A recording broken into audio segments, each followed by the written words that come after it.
Super Soul Sunday. Today I'm super excited. Sundays are one of my favorite days because I get to speak to wonderful people around the world. And today I have two amazing families. I managed to pull them from um, around the world in the US to join me and share the experience in marriage and family.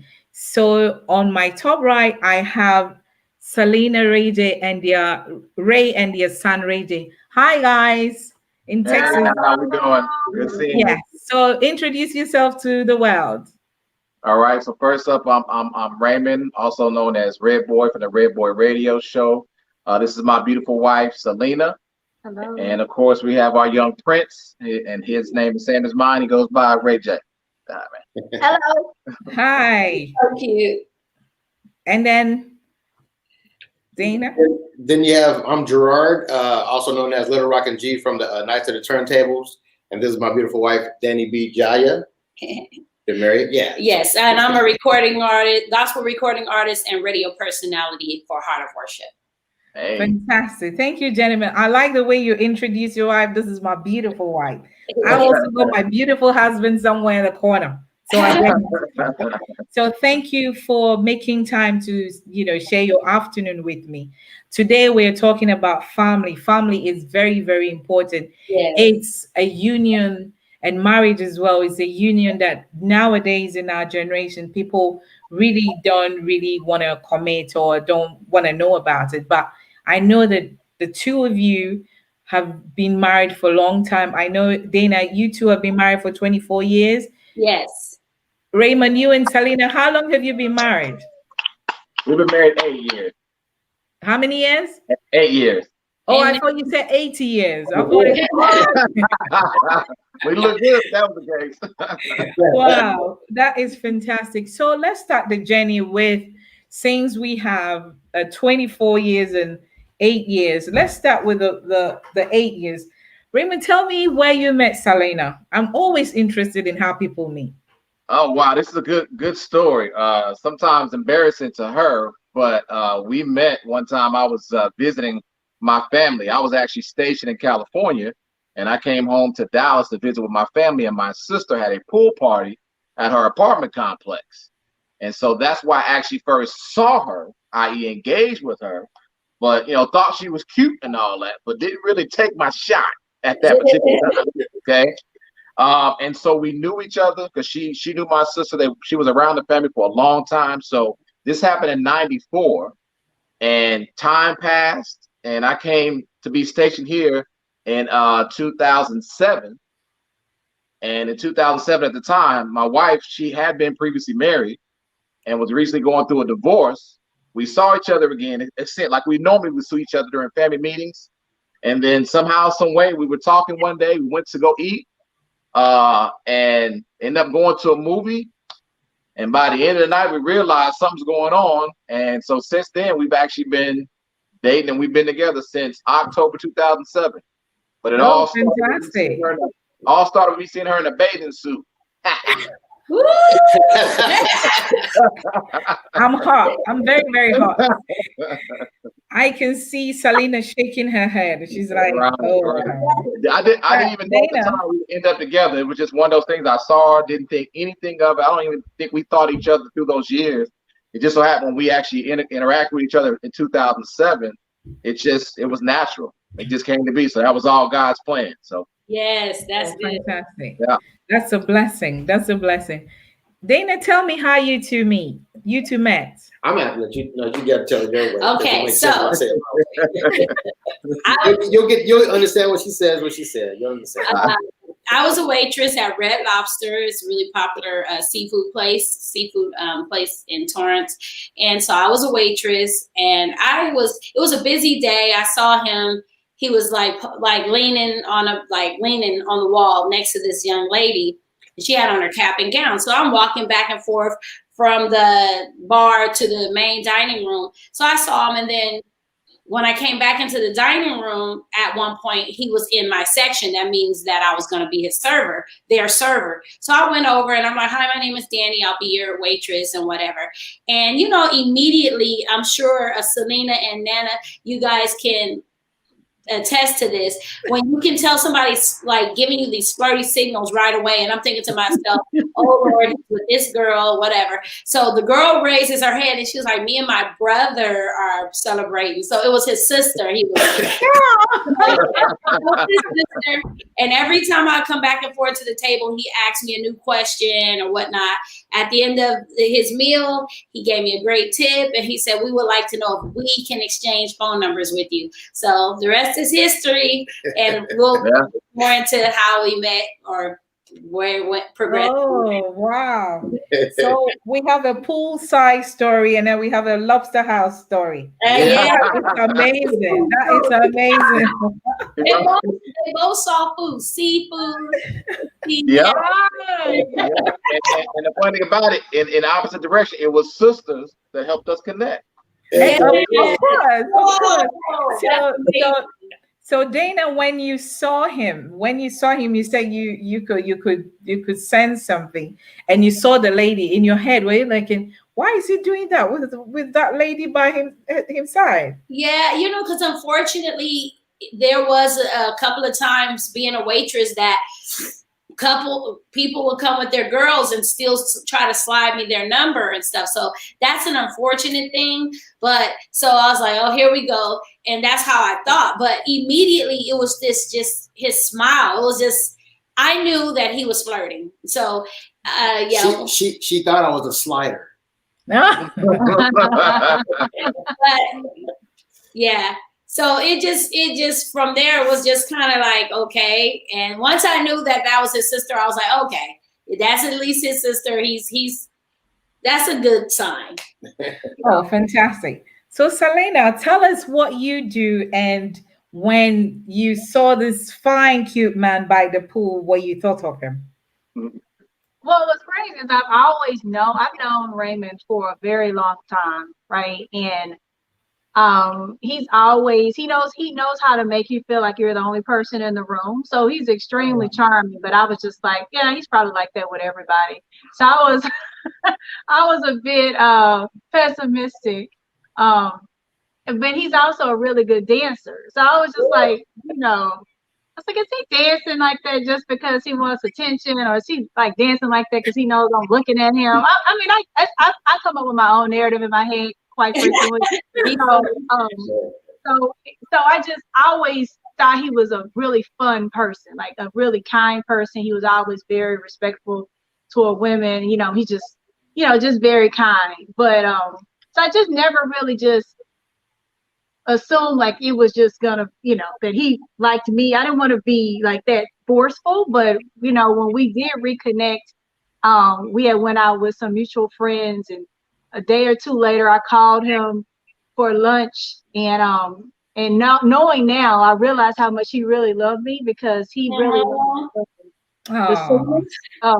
He likes the Oklahoma Sooners, and that was the day of the game, and he still went to lunch with me, and I didn't know it was the day of the game. So it was a date that lasted for like 13 hours.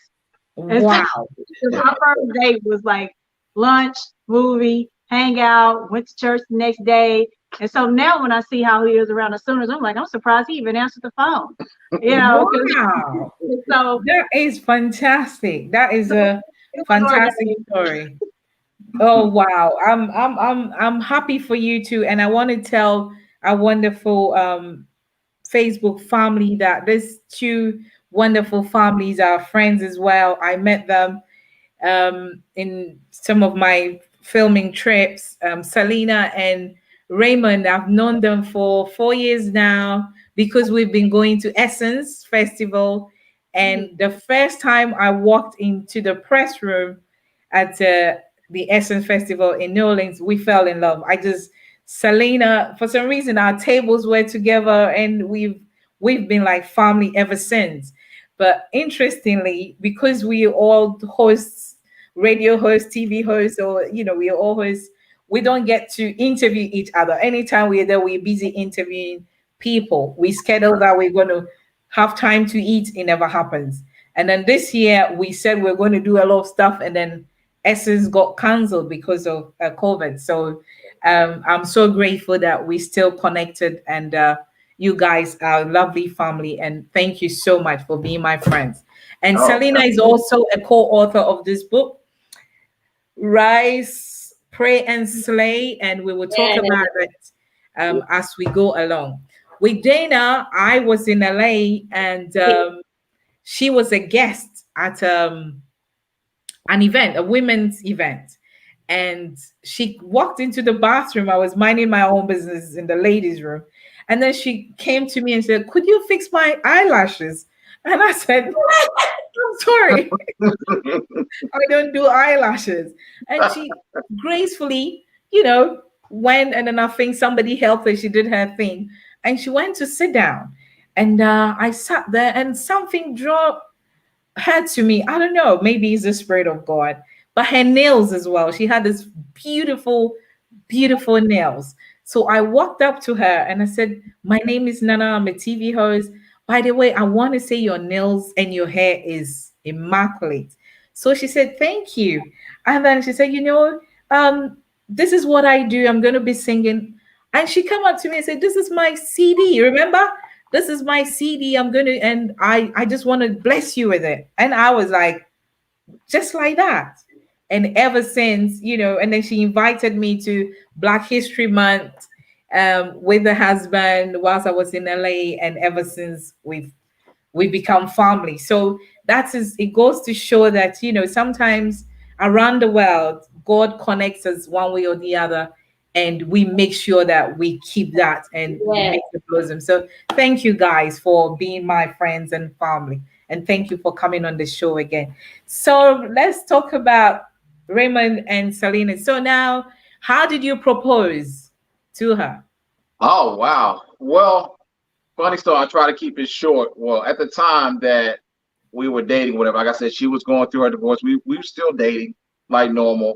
And I was in the market, of course, to buy me a house. It was going to be my very first house. And the house went up. The first house went up. I didn't like it because I felt in my soul, as as I'm praying, I'm talking to God, it's not big enough for someone else. It's only big enough for me. So I decided to cancel that home, build a brand new home, because I wanted to make sure I had enough space for her. And so once we got in the home, everything looked good. Everything fit where it was supposed to fit. So I chose the day that we did our housewarming, when I knew her mom was going to be down. My brother had came over, and we had other friends come over. And so as we're sitting there, and I'm thanking everybody for coming to the house for the housewarming, I explained the same thing about how I wanted to make sure I had enough space just in case I had a family coming along. I kind of knew in my soul that's what I wanted. So I wanted to make sure it had enough space, and it did. It worked out perfectly. So as we're sitting here explaining and telling everybody, "Hey, thank you for being here," so forth and so on. And I told everybody the reason why I got this space, basically because I wanted to make sure my wife was here with me. And at that point, I got on my one knee and I asked her to marry me in front of everybody. And it Wow. was pretty cool. We still got it on tape. We laugh at it right now because we were both so nervous that when I got done and she said yes, I actually put the ring on the wrong finger. So I had to be corrected. But no, that's how it went down during the housewarming. I knew then at that point that it was time. So Thank you, Lord. Fantastic. Selena, were you happy? Were you like, "Oh, yes, I'm ready for you"? Yes, I was happy. I was nervous. It really was very unexpected. I called myself helping him because I had a background in real estate. I'm like, you need to make sure you have a walk-in closet. I'm giving him all the tips about this house. I'm thinking about resale value. And so when we're at this housewarming, and I had no idea what he's about to do. I'm over there, trying to figure out if we needed more cheese, like replenishing food. And when he asked me, I turned around, I asked my mom. I was like, "Can I?" And she was like, "Yeah, you can." And so, so of course I said yes. So it was, we would have been, if we hadn't met at any other time in any other space in our lives, we wouldn't have been ready for each other. So you got to go through the things, through your life because really it's, you know, I know this is an interview, but if you have time to unpack the entire story, it's like we were really, really made for each other, and God did design me That's for good. him for I. And Dana, I also had a very I had a connection in a bathroom with Nana too. So you're not the only. Today it's not about you and I, it's about you two. Ah, Please don't take it see, that's something, though. That's something. That's out. Yeah. So Dana, how did Little Rocky propose to you? so Tell us. really quick. So Dani is Dani with an I. Dani. Dani, yeah. Yes. Okay. Sorry. So, anyways, no. What happened is okay. So, Well, leading into the proposal, so moving back probably 2 months before I met her, you know, I was already saved. I was kind of looking, you know, but then like everything wasn't working out and stuff. So I went to the scripture where it talks about writing things down on tablets and stuff. So I literally went and wrote down the different attributes I wanted in my wife and stuff. Prayed on it, left it alone. So been looking, couldn't find anybody. Moving forward, met her at Red Lobster, and I was like, okay, she's pretty, she's cool, you know, she's nice and stuff, but I don't know if this is the one and stuff. But 2 months after I met her, we were at my place, and we were talking, and then I went to the kitchen. We had a rose in there and stuff, so I was like spontaneous, like I was like, do it now. I was like, okay, Lord. So I went in there, got the rose out the kitchen, came back in there and proposed to her just like that, spontaneously, like it was like right now, 2 months after we met. So he already, by the way, he already had the ring at the house. So Okay. Oh, So, wow. so he proposed to me 2 months after knowing me. Oh, 2 months. So 2 months. 2 months. So we went to go look at rings. Probably maybe a month or so before that, like we had started talking and we knew we wanted to do it, or you know how you start talking about it. So Yeah. he took me to look at rings. He was like, whatever you like. So I picked out one, and I don't know if I guess it was that day he bought it and brought it home or whatever. And so that evening, he just came with this rose that was already, it was a fake rose, a cute red fake rose.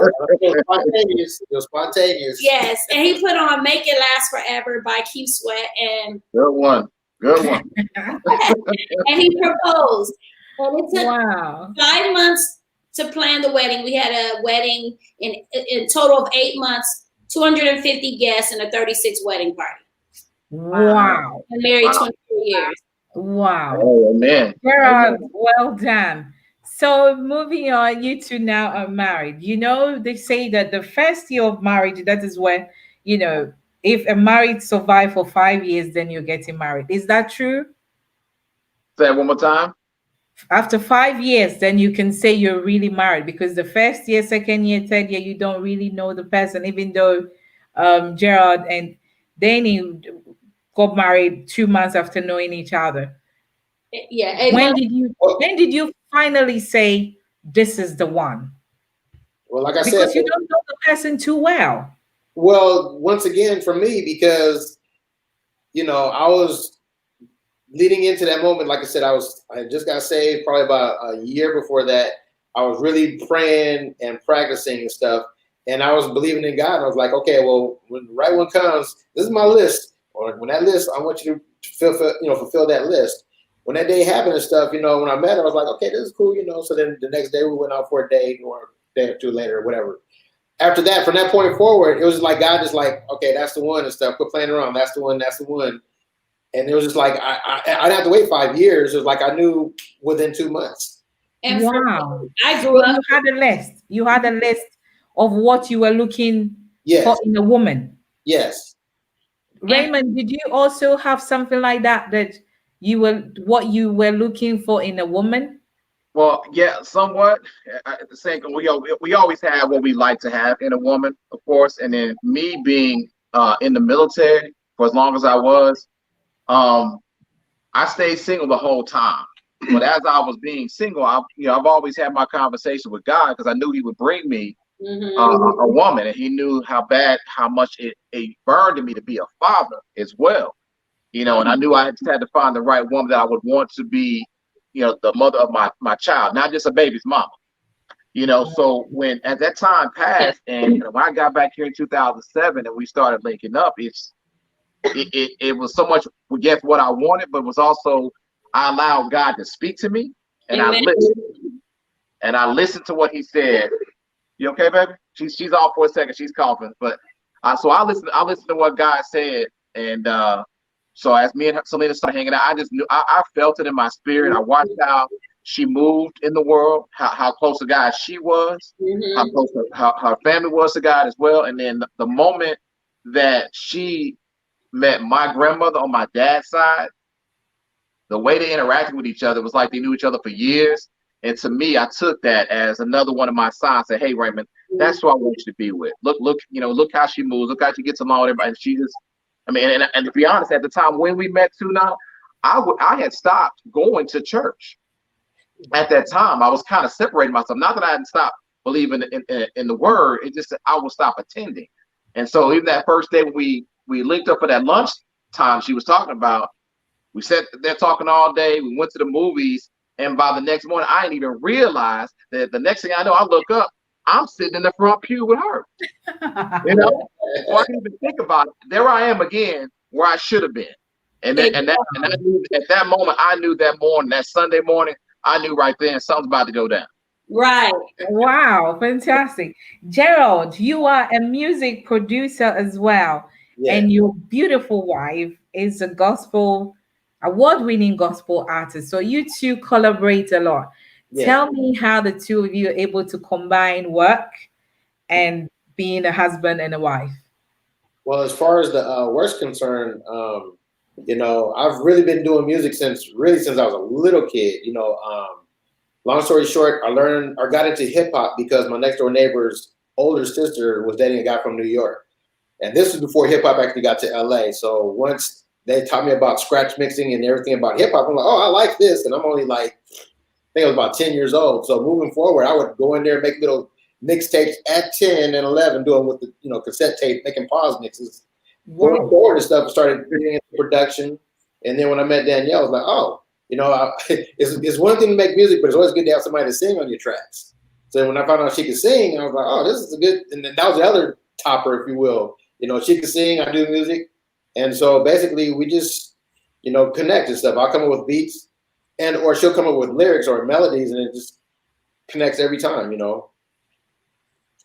Fantastic. Where did Selena go? She started coughing a little bit. She's on her way back. She had to go get us some water. Okay, fantastic. So nervous.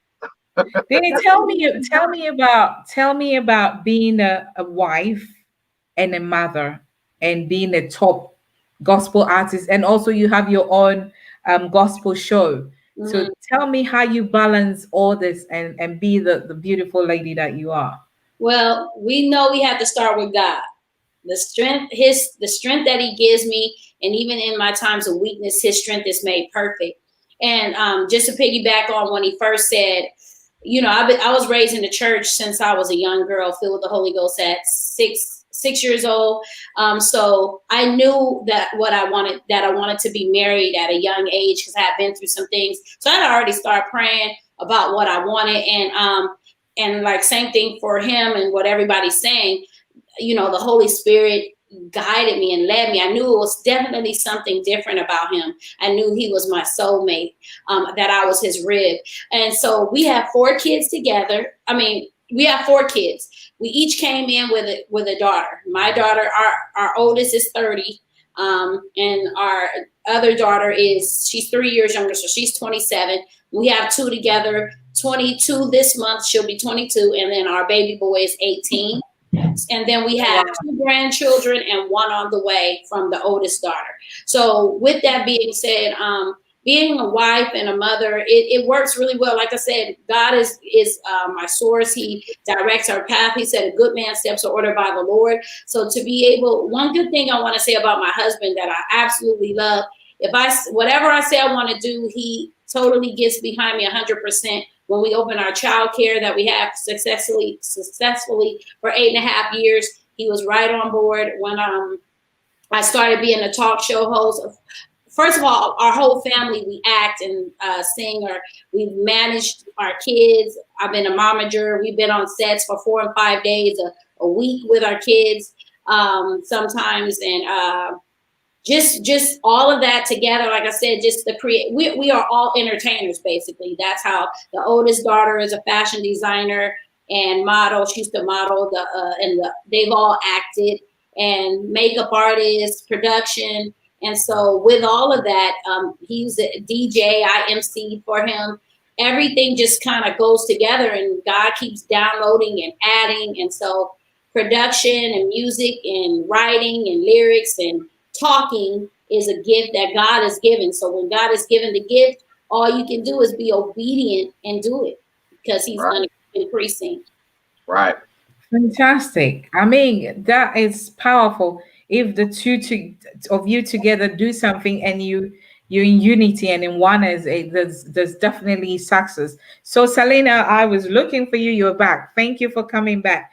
So as I asked Dani as well, as a wife and a mother and a consultant, and in all that you do, how are you able to balance, and a mother to Ray J, how are you able to balance all that and still be the beautiful lady that you are?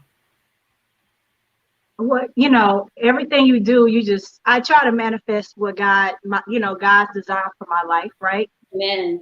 I mean, he has a design for all of us, and we're all made in the image of him.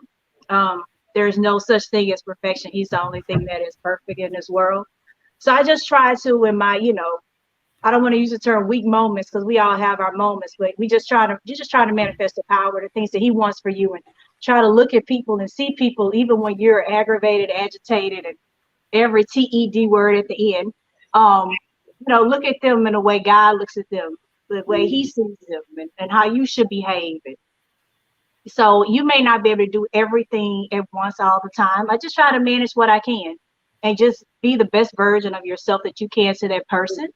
And then where you need your quiet moments as a woman, you just need to, self-care is not selfish, right? So you just have to make sure you do that for yourself. If that means, like, I just need 25 minutes and I'm locking this bathroom door. I don't want to see your fingers underneath the door. Don't come in this room.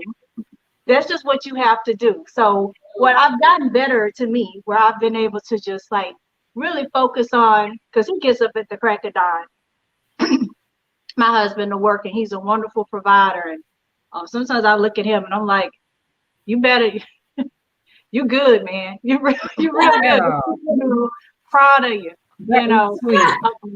As soon as he leaves and I hear that garage door he'd go up, I'll just get on my knees and I pray, and I have my quiet moments, my meditation. I'm praying for him. I'm praying for our family. I'm praying for everything that God wants us to be for others. And just being in a space of gratefulness. You can stay in gratefulness, everything else. It just happens the way it's supposed to happen. Gratefulness. But I am so thankful that you blessed me with this book when we were in New Orleans, and thank you. And you did autograph for me, and so I'm showing the world that you love me so much. So, and Dana did as well. Dana gave me her CD. She did autograph it. I think I left it in the car. I'm like, oh, where is it? I wanted to show the world, so I'll definitely post it. But in the book, you wrote that manage your anger. Don't let it manage you. Were you really, battling with anger? Because some of us wives and mothers, sometimes we're angry and we scream and we do certain things. And you said you did pray. It was something that you said you prayed about it. You said you spent a great deal of your life being angry, feeling misunderstood, making up narratives in your head, and not understanding why people seem not to feel guilt when they hurt you. So would you tell me what happened? Was it because from your previous marriage you were angry and that? Yeah, sure. So, just so I can keep it, PG version. But you know, when I was younger, you know, I was violated as a child for several years by my uncle. And he basically knew how much I loved my sister, and he knew how much I loved my mother, because we were there because she was at work. She was a nurse. So he would literally say, if you don't get up with me, I'm going to get your sister. Or I'm going to, you know, if it's, your mother can't take it, or your aunt is so sick, you know, she won't have anywhere to, you know, basically everything in me. So I wouldn't tell, right? So I wouldn't say anything. And so what they ended up doing for me is, you carry all the energy and weight as a child, and then it just comes out in different ways, in relationships with people and friendships, you know, thinking you're dropping breadcrumbs for people, like you hadn't figured this out, but you never said the words. And so you just end up mad all the time. And by the time I was in high school, I knew that if I didn't go into the military, I was going to end up in an orange jumpsuit. Like I needed to get somewhere so I could figure out how to, you know, figure this out, like just get away. And so with every step of the way, God had never left me, you know. And once I understood that I get to choose a different path. You know, the devil wants us always to circle back to what he wants you to be, not what God wants you to be. And once I figured out although this was a horrible thing, I can't blame myself for that. This person did that to me. I didn't create a space for them to do this to me. Then I just had to, God makes us new, you know, and, you know, Mary went through worse, you know, he went through worse. And all of his power is manifested in us, however we need. I mean, he's always there. He never left me. And once I understood that nothing should separate me from God's love, I couldn't let people do that either, because people will try to separate you from the best version of yourself. So I stay in Proverbs. that's my chapter. Wow. God bless you for that. And now you went to, I'm glad that you chose that path and went to the military and didn't end up in the orange suit, and you've become a wonderful wife, because then Raymond wouldn't have found you. So amen to that. So yes. I want to piggyback off of what Selena says. And it's something how getting back to how God makes no mistakes, us meeting we met you in the bathroom, but my testimony is the same as yours, Selena. But I was molested by 2 stepfathers and raped by gunpoint the first day of my 10th grade year. So going through all of that, and that was one of the reasons why, when I say I knew I wanted to be married, because at one point I was like, Lord, why me? And then it was like, it could be anybody.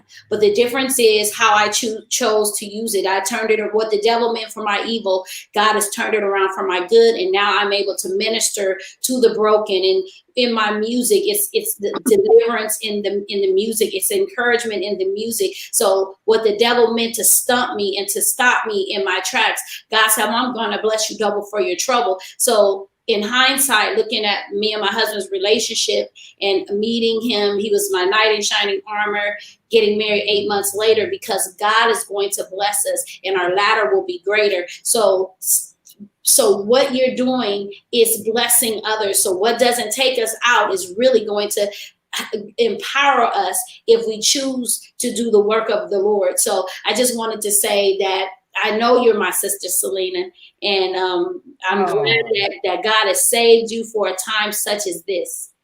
Thank you. I love you already. Oh wow! I'm okay. I think I should sit back and then the two of you would just finish.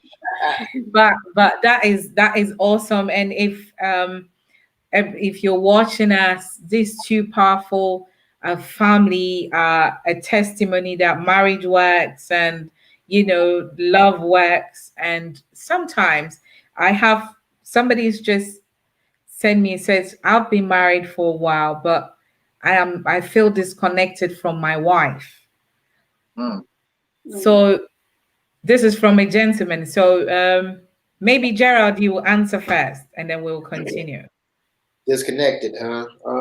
Basically, the only straight answer for that one is to redial. Sit back, pray on it, ask God for revelation as to if you don't know what the exact problem is, to try to figure out what that problem is, but then ask for forgiveness and ask God to give you a new mind and to view it, and also to pray for your wife, of course, to get that resolved. Raymond, what would you say? For me, I think a lot of times in marriages, for me, this is based off what I've seen, of course, I think when people say that they're disconnected, it's because they've allowed that to happen in a sense. I mean, too many times we hear and we watch all these great movies about love and how beautiful it's gonna be, not realizing how much work you got to put into it.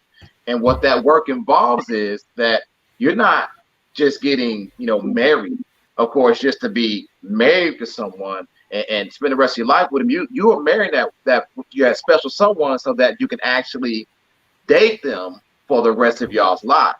See, so we always try to make sure that there's room for continue to dating one another, not just going out on a date, because anybody can pick up and go to the movies. But when I'm saying go on a date, go and date your wife, go and date your husband, do some of the things that you did to get them, per se. Remind yourself whenever you get the time, because I know, hey, family comes into play, work comes into play, but you got to have the time to escape, get away from all of the normal reality that we deal with, and reconnect with your special wife, spouse, your husband, or whatever, and just try to do the things that you were doing when you first met one another. Just to take it back sometimes. See, a lot of times we think we're going to move so fast to the future, that's where we're headed. But every now and again, it's okay to take a look back. How did we get here? Let's rediscover one another and go have fun again. Yes, it's hard work, but that don't mean you got to just stop having a good time with one another. And whatever that good time is, do it. Do it. Don't be worried about what this person's going to think, what that person's going to think. Do what works for you all and do the best you can to reconnect. There's a reason why you fell in love.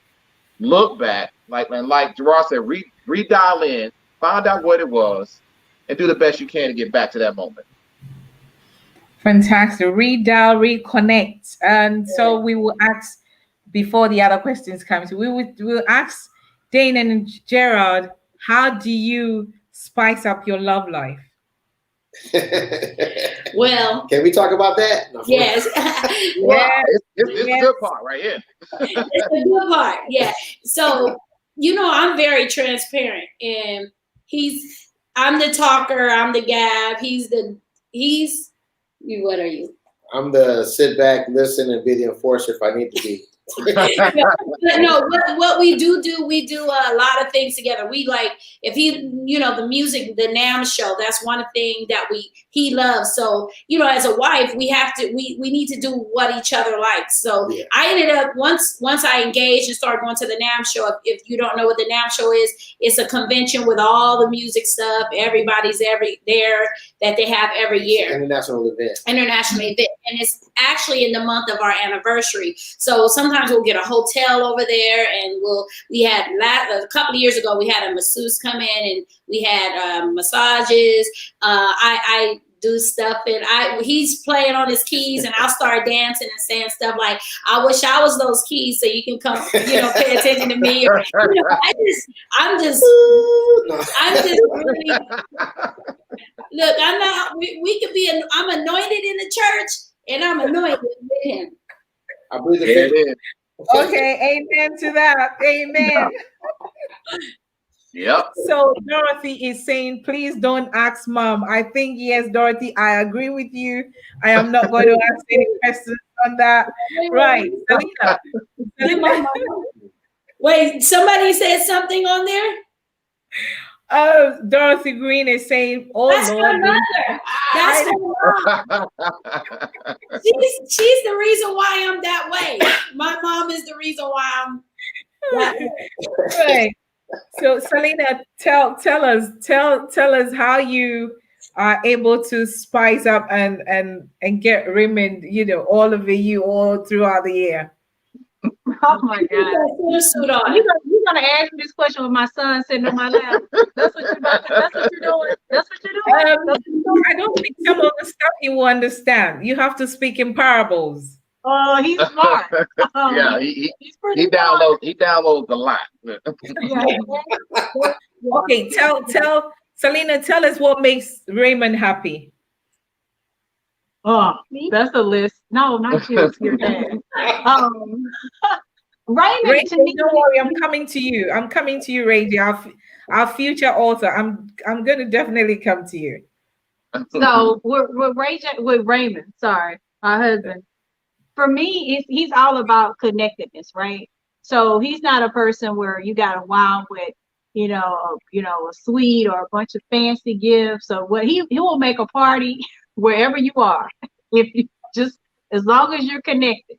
So I mean, he has a sixth sense around if there is something on your mind, if there's like you're not all the way there, and he will call you out on it. So he's my accountability partner in a host of ways, if you know what I mean. So you have to make sure, for him, if you have to just make sure that, you have make sure you put together like quality time and you're present in that space. And then everything else just tends to fix itself, where, it's to me, courtship and all those things, they happen outside of, four walls. It's things that you do or you can do during the day to make sure that they know that you're thinking of them. Mm-hmm. You don't take them for granted. And that's, to me, that's his love language. Every man has different languages, and his languages is connectedness, and respect, of course, but the connectedness is what's more important. Being present, like hearing what he's saying, his thoughts. You don't have to finish his sentences, but just being present with him. And that's why I try to be very conscious of that. Fantastic. So in other words, everybody who's listening, all right, for the fellas especially, because we always try to be tough and hard and act like we ain't sensitive. Yes, we are. So in so many words, for me, when it comes to that, what I like to call pregame, okay? The pregame don't start 30 minutes prior to the game. Yeah. Pregame starts when you wake up that morning. Yeah. How you carry yourself throughout the day. How much that's when it starts for me. Fantastic. So, I like that. Gerard, do you like that as well? Are you into the free game too?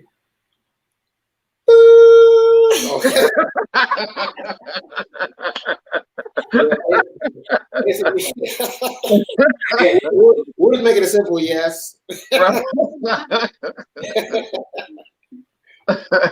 Okay, I hear you. Ray J, Ray J is not back at school yet, isn't it? No, he starts on Wednesday. Okay, so it means that summer is over for you guys. Yes. All right, because here the kids go back to school. Here in the UK, the kids go back to school in September. So, and then your Ray J is going to go back this August on Wednesday. So, Selena, tell me, how Ray J came along and, how he affected your family. How he came along, like. They were starting earlier today. It was a miracle. Right. It was a miracle. You are really trying to set me up. I'm about to take back everything. It was the pregame. Yeah. So, at the end, and I'm sure everybody knows, like, children being born is God's way of letting us know that he hasn't given up on us, right? He has given up on this world and everything that this world can be. So even when we went through a lot of challenges, with conceiving and having Raymond. And for every cry and every, just falling to your knees and saying, okay, because as a woman, that's what makes you who you are, right? Society-wise, it's, being able to, with God's help, of course, bringing life into this world. And it was a struggle, but for every tear, I remember even during some of my darkest moments, even my husband would say, it's okay to be sad, but you just can't stay there. And I would just shoot him this look like, don't say nothing else. Just do an about face and walk on out. But when I wasn't upset, I totally understood what he meant by that. So he was worth, every tear and every cry, because it was a lot, we struggled with before before he came about. So he's 7 now, right? And so that's how he got here, Donna. I don't know what else I'm supposed to tell you, but that's but he did. But the way he changed my life, as you know, you're a mother. You don't really, you think that you had time before and that you have a lot of love in you, but you know, your whole love is. I mean, I just feel like that's like one of the closest things you can get to God's love is being able, like with with God's sacrifice of His only Son, right? And then just could you really do that, right? You know? And just being mindful that God loves our children more than we love our children, so that in itself will take your breath away, right? He's changed my life in so many ways. Just making us. He puts a mirror to us, in my opinion. Every flaw, every bad behavior, every word, because they will repeat what you say back to you. You're like, whoa, did you get that from your daddy? Because I don't operate that way, And or he'll remember. And then with you guys being parents too, like just even when I became an author, like he literally goes around and tells people, hey, my mom's a co-author. She has a consulting company. She works in tech. I mean, he's like the best marketer, and he said it. So I'm keep him around. I plan on keeping him. Like a bestseller. Yeah, like they're gonna. If you let go of me, you're gonna keep on hiring me. Yeah, he's like, if I fire him, I'm gonna hire him back. That's what he's trying to say. So he's changed our life in so many ways, and we're just honored that God allowed us to be His parents. Quite honestly, man, that's fantastic. Ray J, so I read that you're going to be a future author. Have you got any books in the pipeline? Yes. Yes, ma'am. Yes, ma'am. Yes. So tell me about it. Okay. Oh, there's it's called the Red Panther, and there's this superhero who likes to be bad guys, and and whatever he does, he can get the job right. But he doesn't have any powers. But his powers they come from the heart. Oh, wow! I love it. That's the best. The power comes from the heart. That is fantastic. Yeah. Where did you get your inspiration from? No, nothing. I just thought of it, and I've been seeing like action shows and everything that everybody's powers come from the heart. Then that's how I made that up.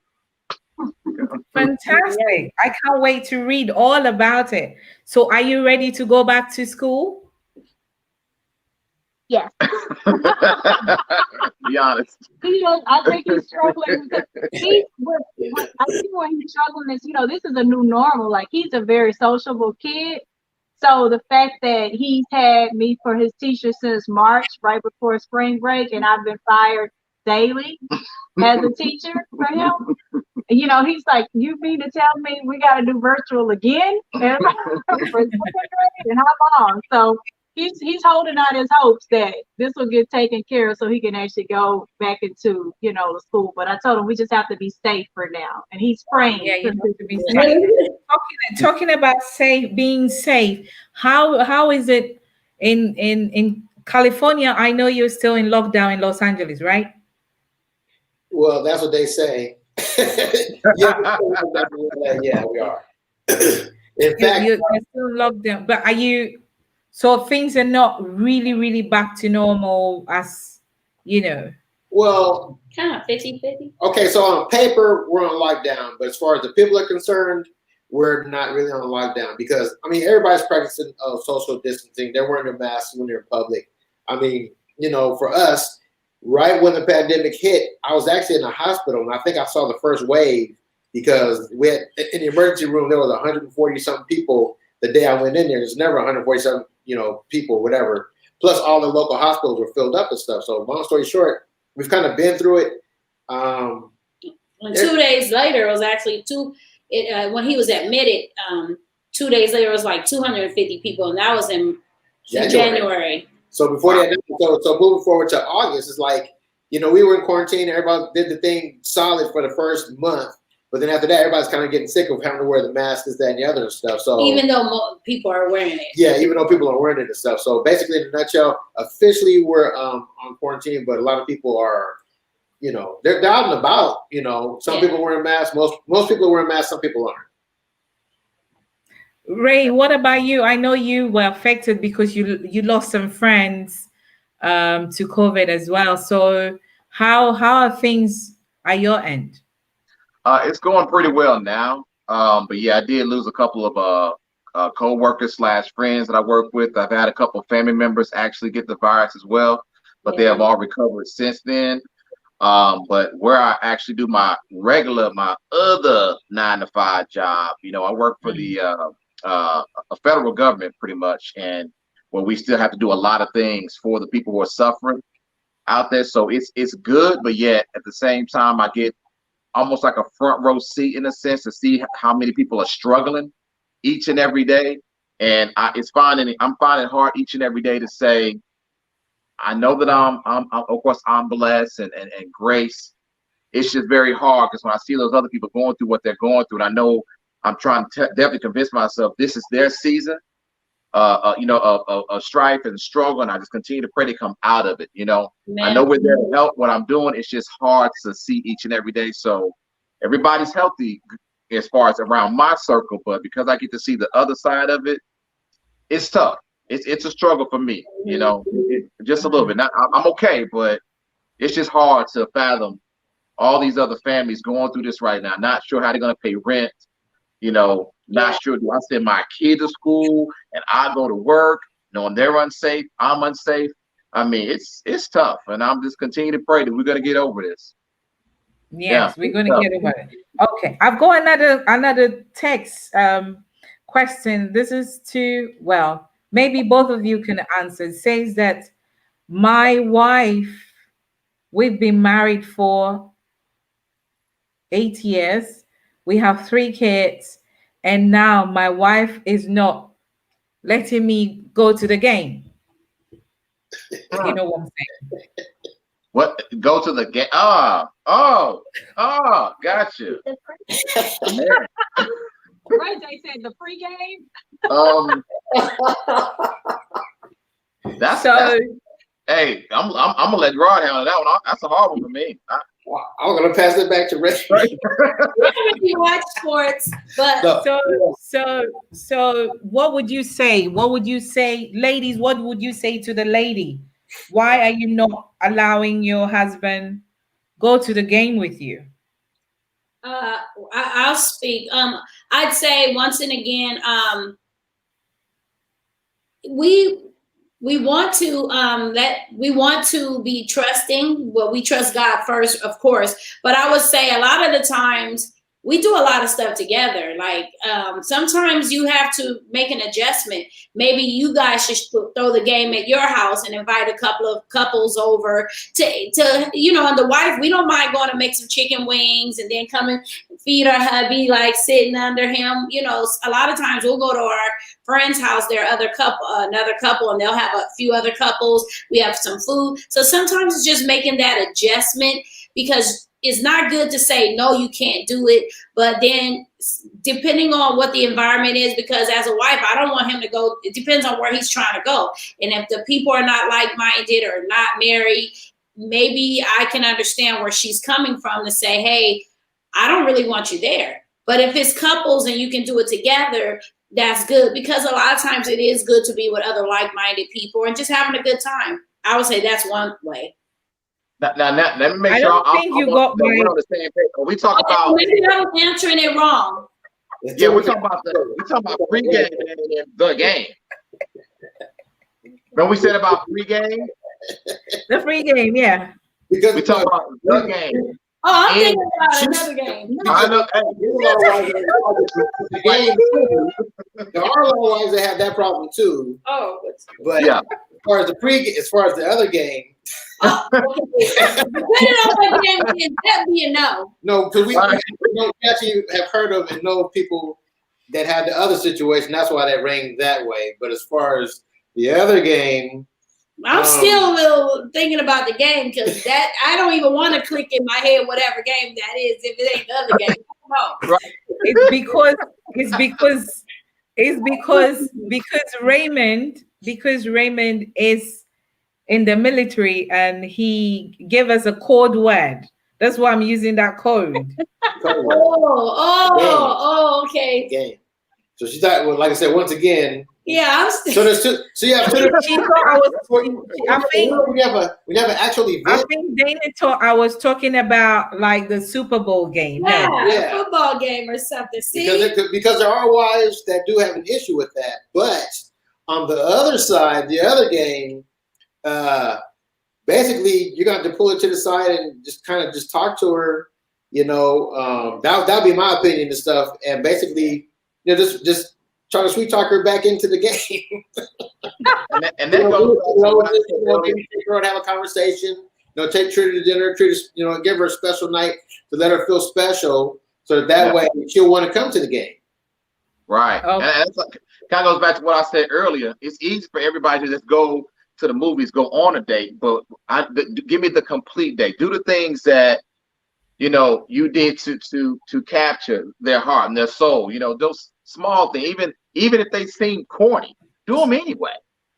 Just do that. Be yourself and be free with it. That may bring that person back to get engaged into the game. He needs to go. Yeah. She needs to be engaged with the game. She needs to be a part of the game. So would you say I know the two of you love each other, you love each other so very much, but then there's some people as well that have been married for a while and then they feel disconnected, as the other person asked earlier on, disconnecting, and this man is saying that the wife is not allowing him to do that, and you're saying talk her back and go to the movies or spice things out, but sometimes it's easier said than done. Right. What would you say, Selena? Well, I think as a woman, we tend to compartmentalize so many things, right? Because we have so many spinning plates in the air. And we also think that men should probably be mind readers as well, which we can't do that, right? We think they hear and they understand. Like, how you think this house get cleaned up every day? Like, how you think those dishes got in the dishwasher? How you think your clothes got in the drawer? Like it can be a bit exhausting mentally, right? But one thing you should not do, because if your husband behaved that way towards you, where they just completely stop the game, it will hurt you to your core and your soul, because you would just assume there's something else going on and all this other activity, right?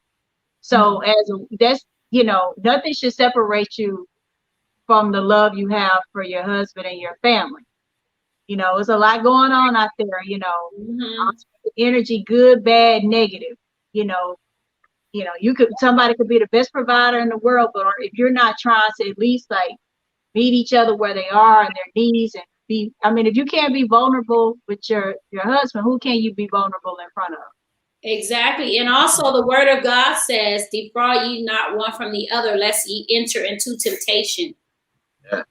Yeah, you just we're held accountable for, when we will to do good, evil is always present. So there is always some other evil lurking about. And so we have to be mindful that's why I said earlier, for me, I like to, I want to still be pretty. I want to have fun in the room because the bedroom is undefiled. So whatever it takes, we have to push past how we feel. And we even have to ask for permission or let them know, hey, babe, the reason why game is not happening is because X, Y, and Z. We're held accountable to do that. We're supposed to be in communication with that. Right. Exactly. And just communication is very important. As men, can I ask, they said, as a man, do you think it's right for my wife to share our marital problems with another man? Yeah, Gerald. No, nope, Nah, No. nope. no, because that automatically that sets up barriers and bridges you don't want to cross. You definitely don't want to do that. And then once you get back together, they're gonna always have that in the back of their mind, like, oh, well, they had this problem, they had that problem, you know? And why is that other man listening? Right. That other man Right. is see. What's their motive? Yeah, a lot of time when you're set, that could set you up for The okie doke. because now you're being vulnerable with another person. Right. Yep. And you're Right. transferring. I What mean, do from you a wanna man's say? standpoint, huh? I said, what do you want to say about that? Yeah, I was saying, yeah, that's absolutely inappropriate because now you're transferring the energy that you're supposed to give to your spouse to somebody else. And there's a lot of folks out there that will act like they respect you and they want to do right by you, but some people are listening just to help you to a downfall. They just trying to find and sneak a way in. You know, it's the world. The world is what it is. You know, we got folks out there that see folks that are married and they gonna try you. They do it all the time, men and women. They gonna try you, and depending on how much energy you give to them, is whether they're gonna be successful or not. So you got to know that and keep. You know, my mom always said, "What happened in the house, they're in the house." And that's it. So whatever goes on inside your marriage, that belongs to you and your wife only. So even when someone that I heard, and I'm not blaming the person who asked a question about wife not allowing him to go to the game or whatever, I just wonder at the same time, how much energy are you putting in? Is her energy somewhere else? Has your energy been somewhere else? You know, and it looks like it's her fault, but it could be some of yours as well. I mean, look at the big picture here, because we all get attacked each and every day. Each and every day we get attacked from all corners of the world. We got to be very mindful of who gets our energy and who doesn't. So each and every day I remind myself my priority, where my energy lies more than anything, is right here in this household, to my wife and to my son. That's it. Ain't nobody else invited. Not from that standpoint. I know we're trying to work on something. And if we get into something that's between me, I don't even vent to my family. And my brother is a pastor, but I don't even vent to him about what goes on in my marriage. It's between me and her. That's it. He's also a twin. Yeah, I'm an identical twin. So yeah. Yeah. I always do low key, like make sure the conversation still staying the same daily. You know, both sides. Just go ahead and put the phone on speaker. Let me talk to your brother. I need to talk to him. Can you get confused because he's a twin, or you can tell? No, they're very identical. They're identical. I one time. But you can tell your husband apart from him, right? Yes. Yes, I can, but a lot of people can't. You know, I messed up one time. Like one time his brother was here. They were both here. And I knew they needed to spend time together. And so I said, I'm going to go and take a nap, because my son was sleeping too. So I'm not, they're not giving out medals for who can stay up all day, right? So I try to sleep if I know he's sleeping. So I'm going to go take a nap. So when I got up from my nap, I thought Ray was in the kitchen. So I opened the bedroom door and I was like, is Greg still here? And he was like, it's me. And I said, that's not what I asked you. I asked you, is Greg still here? And he kept on saying, it's me. I didn't realize I was talking to his brother. I was like, oh my God. Anything I could have said anything after that. Yeah, but our personalities are completely different. So once you spend time with us, it's easy to tell us apart. Wow. So Gerard, there's another one says, says your wife is beautiful and your wife is beautiful and a gospel. So she's an entertainer. Well, your wife is beautiful and an entertainer. Are you jealous when she has to go out and do shows and stuff, especially internationally? No, not at all, because I know who she is. It's funny because one time when I first met her, we did a show for one of the local radio stations. It was a big concert, and she was one of the opening acts for one of the stages and stuff. And we're walking through the venue, getting to the stage, and these guys are like, oh, you know, trying to talk to her. And I was like, she looked good. And I'm like, what was that? I remember. I don't know, but he just says like, she looked good, huh? Like, you know, I don't know. He's very like your woman was calling. I'm like, yeah, and you know, kept on walking. I'm not worried about it and stuff because, like I said, you know, I know I'm covered by the blood, and at the end of the day and stuff, it's just not going to happen. I just know it's not going to happen. Yeah, he's Wow. I don't have any problems with him like that.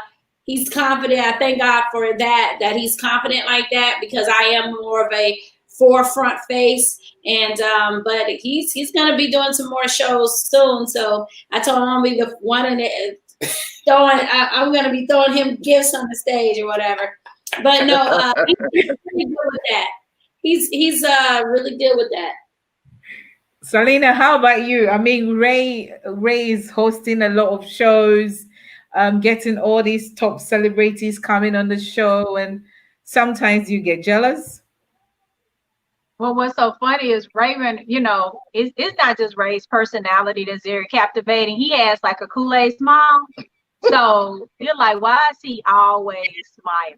Like he's always smiling. So he has a really great smile, and he has a lot of empathy, honestly, when it comes to women, because he was raised by, you know, his grandmother, and you know, so he's very like he's easy for a woman to think, oh my gosh, he's such a nice guy. I wish I could have a friend like that or somebody like that. So Raymond, no offense, he practically, whenever I'm being introduced or I'm with him, he practically throws me at people. This is my wife.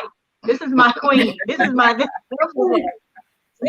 a beat. You know, we're fine. But I don't really get jealous of that, because I mean, this is part of his job, right? He's an entertainer, like to be, you know, to bring the energy to the situation, to make people want to stay, make people want to have a good time. Because at the end of the day, like you know, Gerald mentioned before, like we're covered, we're both covered by, you know, the blood of Jesus. I know that I'm not gonna do anything to create any space that's gonna interfere in my space and my union with my husband. And I mean, God is always watching. So whatever I need to know, it's gonna show up. Yes. But I don't put that on him, because I'm always gonna do right by him, and he's always gonna do right by me. And nobody can take my husband away from me unless he just don't want to be my husband anymore. That's out of my control. She's stop it. Nobody's gonna take my husband away from me. So nobody. That is fantastic. One thing that I love about you two, for the past 4 years, I think we've known each other via New Orleans, is you're always together, like, you know, very gelled, you know, and it's beautiful when we see you doing what you love to do and supporting each other, because most of the time, couples don't support, you know, each other in what God has created them to do. And that's why we have a lot of confusion and divorce. And I keep saying that, you know, when a man and a woman come together in this union, is to be one and also enhance and bring to pass what God has created in us, you know, so that we can be a blessing to the world. So Gerard and your beautiful queen, tell us how you two have been able to do that in LA and still going strong. You want to stay first? I'm about to. You want me to talk? Yeah. Okay. So the question was, how do we work together in LA and all that you do and still going strong? Because some people crash at one point. One of the key things is we do a lot together. Like for the show Heart of Worship, he does the production. He's the music producer. I tell him what I want. I'm mostly the visual. I want this. I want this banner. I want this. I want this to switch from that.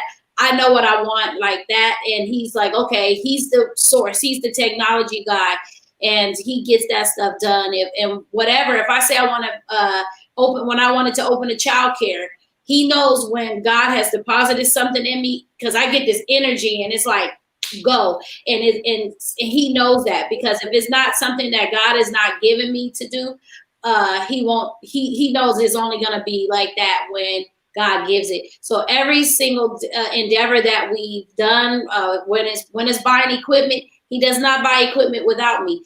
I can't play it, but what he'll do is he'll say, hey, I want to get the Mackie or the Yamaha. And then I'll have him explain, well, what does each one do? And then I'll ask him certain questions. Then I'll go into so once we decide which one he wants, I'm like, well, that one seems like the one you want. I'm the haggler.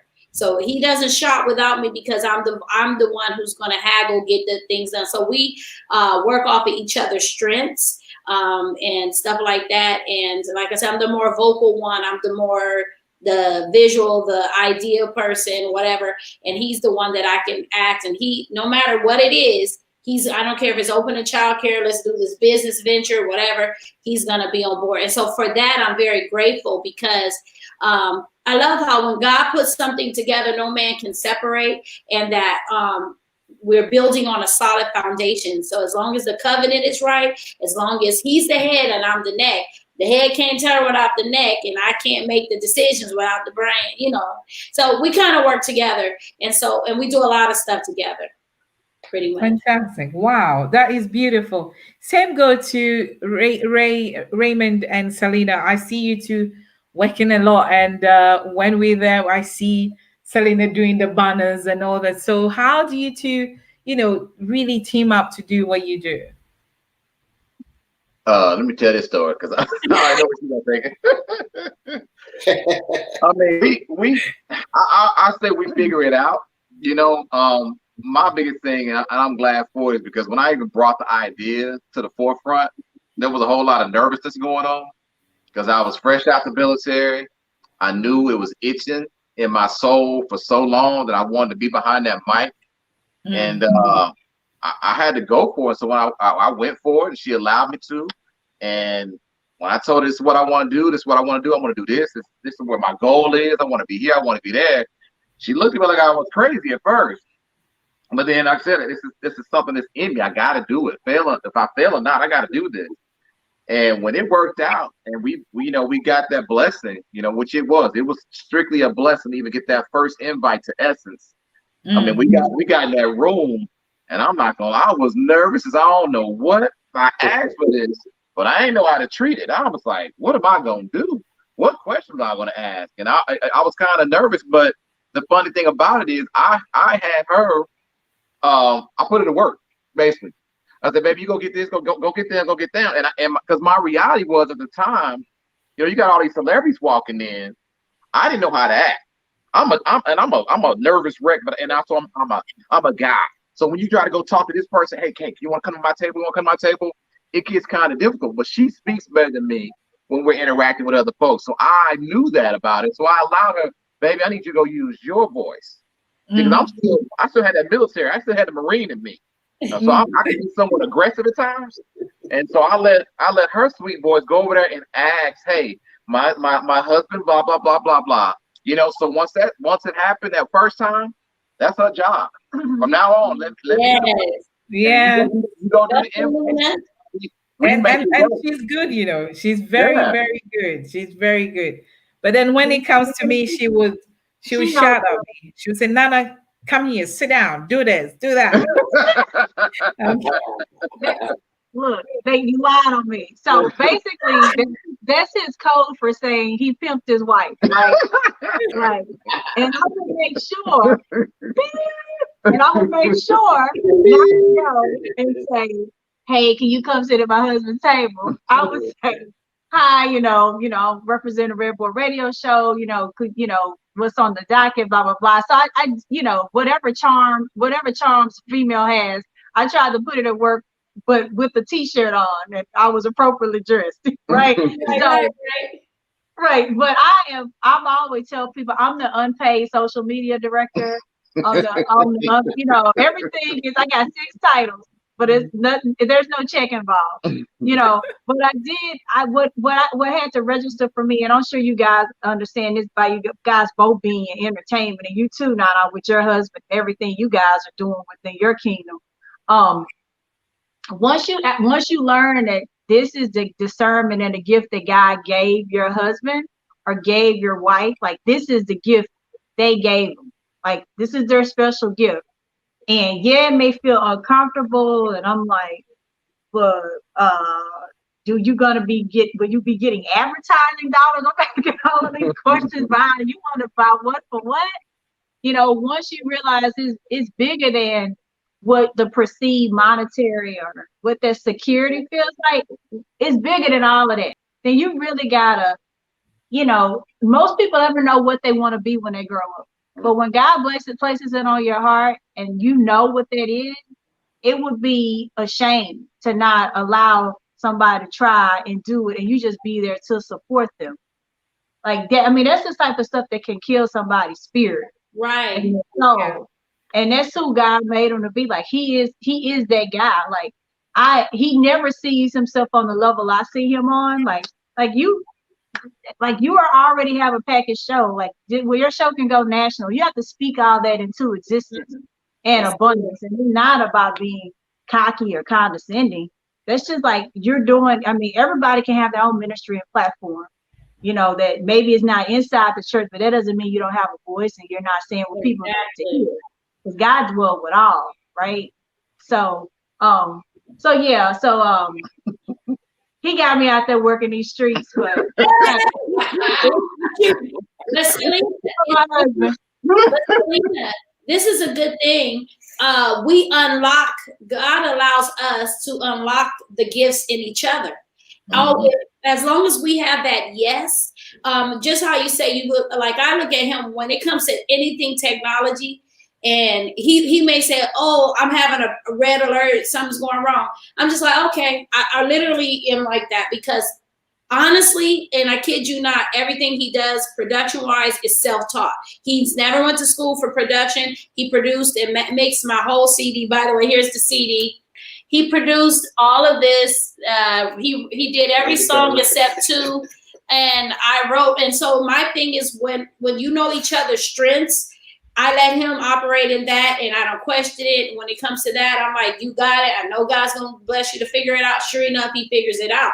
So because you gave your husband that yes, it unlocked the gifts that were already lying in you. So by us coming together, and I hope the listeners and the people who had the different questions, if you're struggling in your marriage, and it's like Raymond said, it's a reason why. Start, and like Gerard said, start to redial. In this time in quarantine, figure it out. What is going on? How can we tap into each other? This is a 50-50 relationship. It shouldn't be unbalanced. Sometimes it might slightly be. Women are always going to be nurturers. We're always going to be the ones that's still going and going, because that's what God has, how he's wired us. But when you guys really click and come together, like listening to you guys is such a blessing, because, you know, even though we know we do it, it's always a blessing to see others, and it's encouraging and inspiring. And with Nana, it's just all beautiful, because marriage works, and it's beautiful when you work at it. Anything worth having is worth the pain. It's worth the struggle. One last thing I want to say is just like us being pregnant for 9 months. There's a trimester. You know, the first you trying to get pregnant, then you're pregnant, morning sickness and all that stuff. Then you get to the second trimester. Oh my God, I'm pregnant. Oh, so cute. Blah blah blah. Third trimester, you're like, I need to get this baby. It's on my pelvic. Come on, I'm ready for this baby to go. Then we're not women. We don't even think about the pain. We're not thinking about the pain. We don't know. We don't care if you take it out by C-section, if it's coming out natural. We're not thinking about how many hours of labor that we're going to go through.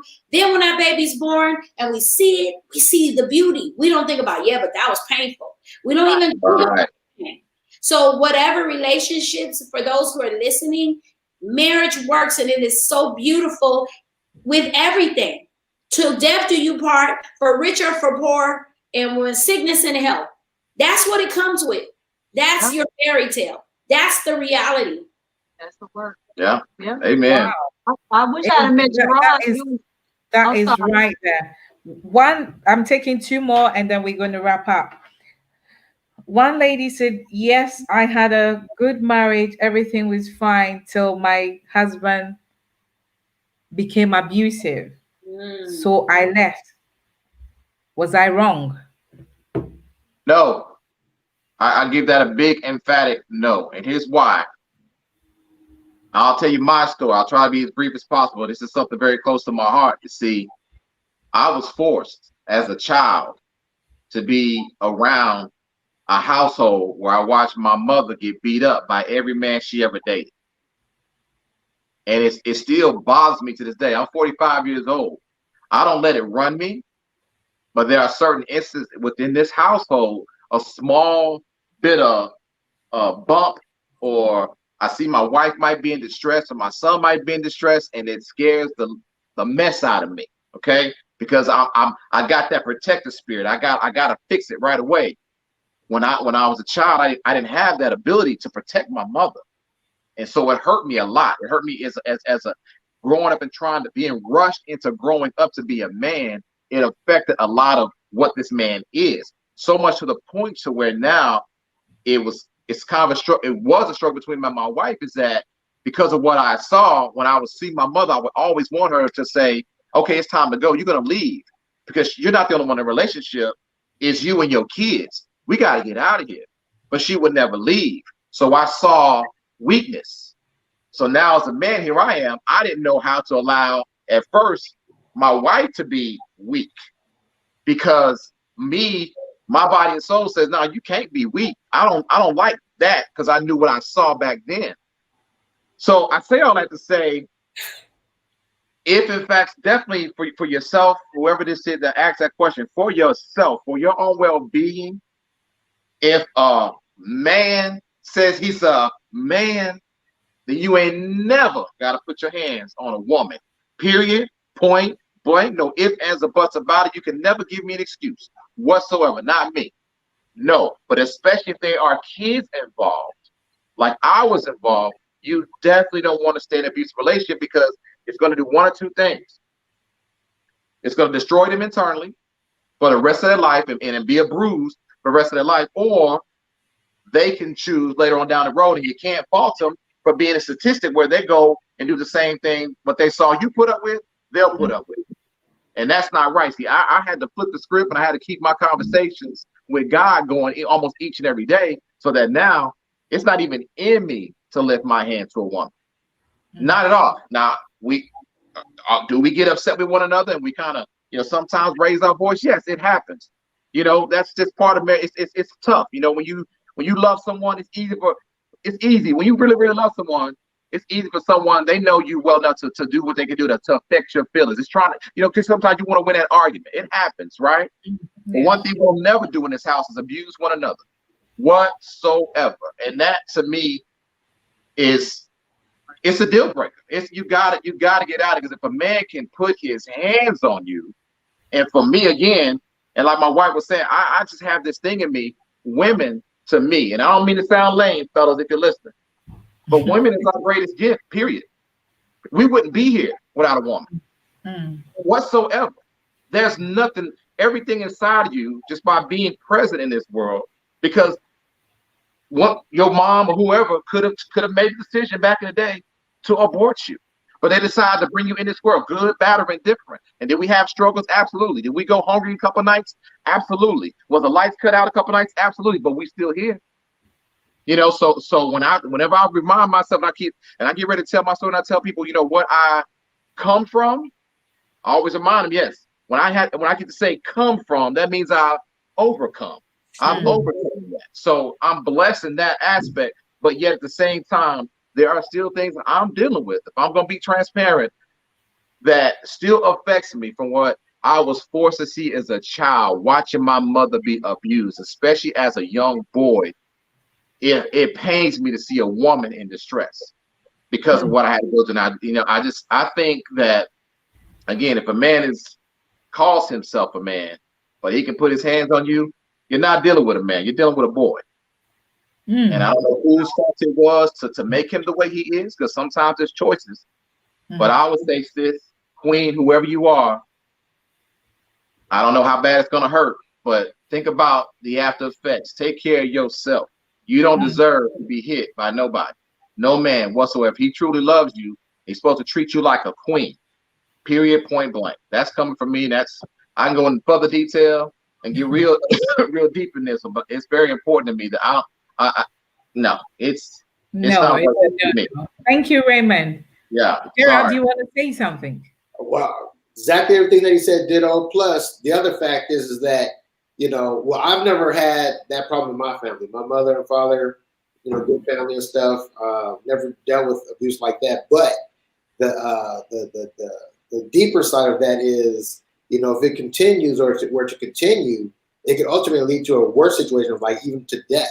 So that's the ultimate reason why you don't want to, let alone that he should be respecting you just because you shouldn't be doing it. Like I said, like Raymond said, if he's a man, he should be a man. He shouldn't be a boy. That's something that somebody that just doesn't respect, or they don't have God in them. It's just like you just don't do that. You shouldn't even have that particular facet in your mindset to even think like that, let alone act out like that. Yeah. Thank you, Raymond and Selena, Dana and Gerard. We're going to wrap up. So I want you to tell me your final words for families out there, for married couples out there, that, as you've always said, that marriage works is beautiful. You can have a beautiful marriage on this planet. So, Gerard, the two of you go first, and then Selena. 1 minute each, please. Okay. Well, when you do this, we'll know we're up. Bottom line is that marriage is the institution that was made by God for men and women. But at the end of the day, you should always just pretty much live it one day at a time and stuff. Enjoy your wife or your spouse as much as you can and stuff. Nothing is perfect. Bottom line is that everybody's looking for a 10. They're looking for this perfect situation that they see in movies or books. It doesn't exist. There's no such thing as 100%. You might get to 90% or something like that, but there's always going to be flaws. We're human, simply put. Yes, Yeah. and like my husband said, it's a covenant. It's so beautiful. My husband has had an aortic aneurysm. He in 2014 he had a stroke in 2019. He is my miracle. I'm so grateful for him. After 24 years of marriage, I can say, yes, we went through some bumps in the road. We went through some things, but like falling in love over and over, being fun, giggling and laughing, just being crazy when he's driving, touching the back of his head. I love that. We as married people can be quarantined with our spouses. So I would also want to say to people, sometimes I run into people and they're like, oh yeah, we're engaged for 8 years. Oh, it's been 6 years. And I'm thinking, oh my gosh. Now I'm not saying go do it in 8 months or something like what we all did or whatever, but I'm saying, well, a man findeth a wife findeth a good thing. And guess what? It's just more, you're bringing covenant with God. It's a piece of paper, but the same things you're going through being a just boyfriend and girlfriend or engaged is the same things you're going to go through with the paper.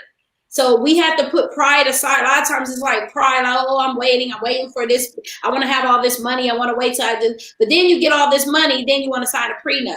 So, just marriage is beautiful. God is good. Build on a solid foundation. Yeah. Thank you. Selena. I would like to just say, just to echo what Gerard said as well, God ordained marriage and the union of marriage. It's like one of the most beautiful, ceremonies and unions that is even communicated in scripture, right? So if you think about, if this is like one of the highest honors that God wanted for us, and we are all made in the image of God, it's one thing to love a person. And I think as a society, people always market the wedding, right? They market the dress, they market the ring, they market the hoopla, the celebration, but they don't market the work, right? They don't market the fact that it is a commitment. And you can get to a person when you love a person and you love the past love. Like even just in what we've shared and we've all shared already here in this conversation about abuse and all different types of transgressions and sins and things, abominations that have been done to us, right? I didn't even think at one point I was worthy. I thought I was too damaged. I knew God loved me, but that doesn't mean a man could love me, right? And I didn't, but not understanding that his damages and things that he had to go through, he was able to carry me through my strife, through my brokenness, and love me past through it, through several miscarriages, through depression, through you cannot walk up on me while I'm sleeping. It's dark because I will think you somebody else because of things that have happened to me in my past, right? He's loved me past through all of that, through nightmares.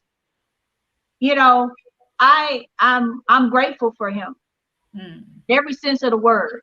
And I would love him forever. So and I know the fact that you had this conversation with us today, Nana, but I just think if everybody could experience that type of commitment and love, and that coordination and that energy, the world in itself would be a better place because people operate a certain way because their life is horrible. They don't like their situation, so they take their energy and that negativity out on others because they've never experienced that.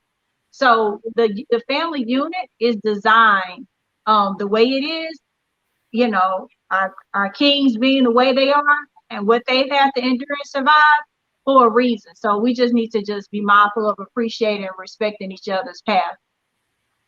That is powerful. That is powerful. Raymond, finish for us then. All right, I'll be quick because everybody, what they said is exactly what's on my mind. So outside of that, I just want to remind everybody, if you're in that relationship, yes, it's hard. Yes, you're going to have your ups and downs, but please don't ever forget to have fun. Yeah. I mean, have fun. I mean, me and my, I say wife, but also every now and again when I speak of her outside of our marriage, I always tell people that's my homie because she is. That's my friend. She's my home because we can come home, we can laugh at each other, we can clown each other on the slide or whatever, and still be cool because we know. I mean, this is who we are. We've made this decision to spend the rest of our lives together. So yes, we know we got work to do. But if you can go to work, your real job, and make it fun, there should be no excuse why you can't come home to the real job and make it fun as well. So just enjoy each other's company, cherish what God has given you. I mean, and when I say have fun, sometimes every night, just let go. Let it breathe. Have a good time, man. Remind each other each and every day, man, I'm glad God chose you for me. And celebrate that. Just celebrate. Amen. No matter what you want. Celebrate that. I like that. Let's celebrate our spouses. I mean, I've learned so much, and I believe those who text and all of us watching this evening have really learned so much. And thank you so much for your time and telling us that yes, it can work, and celebrating each other. I think because sometimes we tend to forget that the person we are married to once upon a time was it's still somebody's son or somebody's daughter, that we have become one with them. And so and I like what I think Selena or Raymond said, that I am so glad that God chose you to be my wife, or God chose you to be my husband. And I think if we start thinking about these things and having fun and celebrating each other, the world will be a better place, and marriage will be fun, and people will love to be married to each other, and there won't be that far, because the divorce rate is going out of the roof. And hearing stories like yours can encourage some of us that, hey, we can still make it work. So thank you so much for joining me. It's night in it's daytime in LA. It's afternoon in where are you? Texas? Houston, Texas? Yes, Dallas, Texas. So thank you so much, and I hope to see you all soon when we are all allowed to travel. My first trip is LA, but then I'll do a layover in Salinas, and then But I would love for you two to connect as well. Yes, we're going to meet somewhere. Definitely. So Raymond, where can we find your show? All right, right now you can find the show on the website right now, the redboiradioshow.com. That's Redboi spelled REDBOI. and radio is spelled RAYDIO.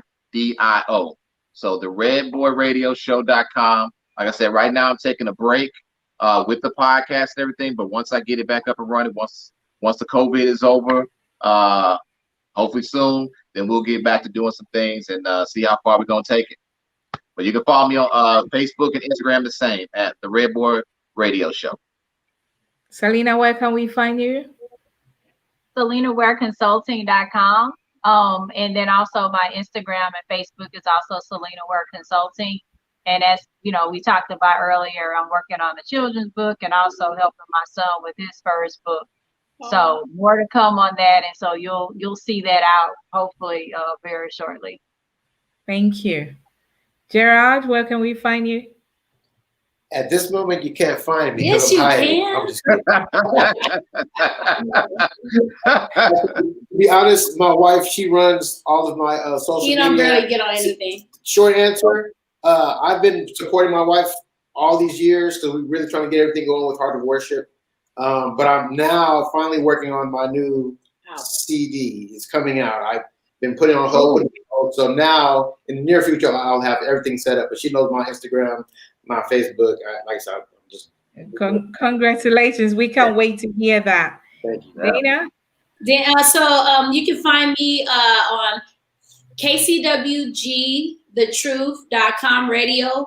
That's where Heart of Worship is. You can find me on Facebook because I do a Facebook Go Live as well as at Heart of Worship with Dani B. And then I keep calling you Dana. I don't know why I keep calling you. It's okay. And then Instagram, I am DANI_B_24. And Gerard is really quick. He is, let me see. One moment. Just give me one moment. As I said, she handles that part of it. But he's Lil Rockin, LILROCKIN on Instagram. Rockin, Gerard Little Rockin G Burton on Facebook and Dani Burton. And Dani Burton. Thank you guys. I really had fun. We've learned a lot. We love you. Happy Sunday to you.